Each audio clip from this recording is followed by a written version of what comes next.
Hello, I'm Trey Anfield. I'm a trustee of Northumberland Wildlife Trust and I choose to challenge in the field of conservation. My day-to-day job is in the still very male-dominated world of leading wildlife photography safaris.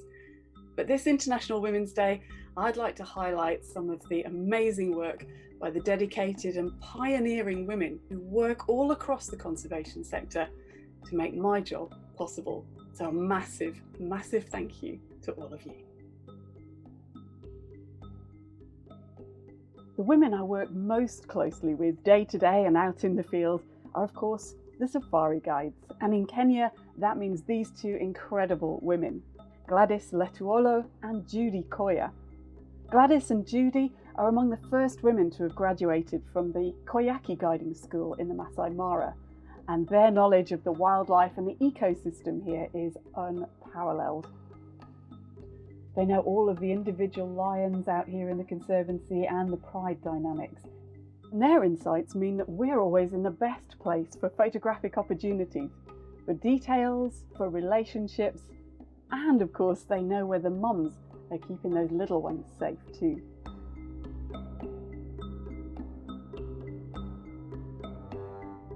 And more importantly, they've gone on to become really powerful role models for other women in the Masai Mara, not just to become safari guides, but to take on positions of leadership and pursue their own dreams too. And it's not just in Africa that we work with amazing female guides. This is Suraj Meena, and Suraj is the first ever female guide in India's premier tiger reserve, Ranthambore. Competition between guides here for access to the tigers is fierce, and Suraj regularly takes on the guys, getting us in the best position for photography and keeping us there too. She really bosses a sighting in Ranthambore, and again it's brilliant to see the effect and the inspiration that Suraj has on other women in the area. It's great to have such a tigress on our team. And talking of fierce women, check out the Black Mambas. They're the world's first female-only anti-poaching unit, and they're based in South Africa, where historically they have had a lot of problems with poaching, particularly of the rhino population. There aren't many sadder sights in conservation than a rhino that's had to be deliberately dehorned to protect it from poaching, but the Black Mambas are physically protecting them and getting the message across too. Across the border in Zimbabwe, and maybe inspired by the Mambas, a group of women have taken things one step further. The Akashinga Rangers, Akashinga meaning the brave ones, are fully trained up military style. All these women come from the local community where they were either single mums, unemployed, sex workers, or survivors of abuse. The project's turned their lives around, and they take absolutely no prisoners when it comes to poaching. Many of them are moms too, and the Mambas in particular go out into the community and the schools, educating the next generation about the value of wildlife, for its own sake, but also its value to the community and the economy.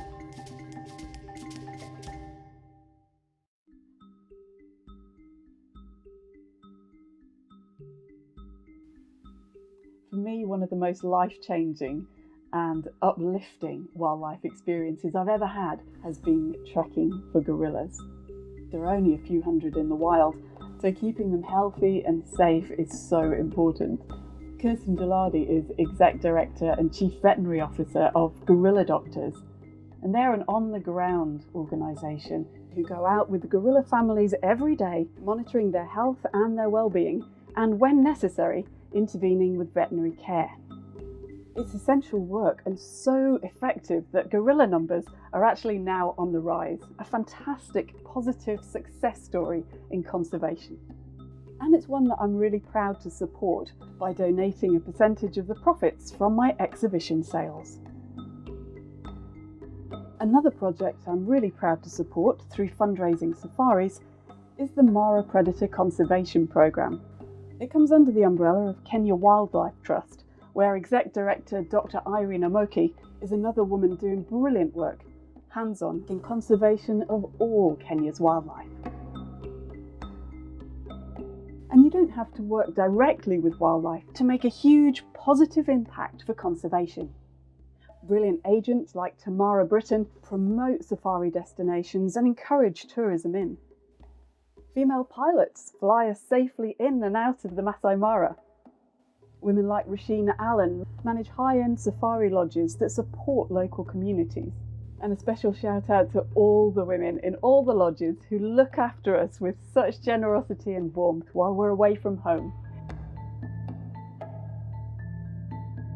It's going to take the whole world to protect these natural habitats, and inspiring women like Rachel McClelland at Planet Shine are leading the way, showing us how we can make sustainable, lasting life choices. While organisations like Tree Sisters are literally women around the world planting trees to save our habitats, our climate and our communities. And in those communities around the world, one of the biggest issues facing women is gaining financial independence. So Dr. Crystal Mogensen set up the Ma Trust to enable women to earn from their traditional skills of beadwork and honeymaking. The extra income helps women to send their kids to school, to buy water tanks and ensure they've got clean supplies in their homes, and to install solar-powered electricity there too. The project also supports local healthcare development for the whole community. And because the women know that the tourism they depend on in turn depends on wildlife, that wildlife is more valued and better protected.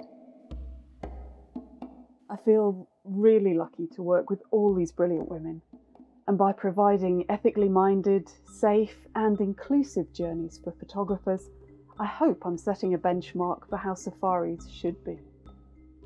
I'm proud that every photographer who joins me, whether it be in Africa or Alaska, becomes part of this complex web of support for conservation and communities, with women right at the heart of both.